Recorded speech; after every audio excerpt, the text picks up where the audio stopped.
Үйленip той versek деп келdi келе. Кемпір кыргызча эле үйдөн менен чүктүрө берүүле. Başımdı cemeç. Edim barı kapıya var. Biz edeniz. Restoranın arayı жақсы салып тұралдың етіп қылайын. Анан бізде 300 киши бар. Ушу 300 киши анан кенен батат деп атпайбызбы. Ушу бизге жақсы артисттерден анан жанагы Тамадаға Самат Эркинбеков болсо жакшы болмок. Сиздердин тоюңуздар буюрса жогорку деңгээлде өткөрүп берет. Жана бизде аппаратура жана ошондой эле экрандар бардыгы бар. Бул свадьба небериңиздердики окшойт, Алдың етіп қалмалам. Өз-үстің свадьбамыз. Өз-үстің свадьбамыз бұл тәтті алдың етіп қалмалам.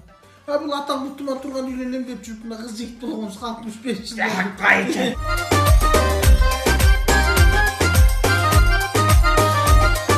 Той, той, той, той, мына бүгін той.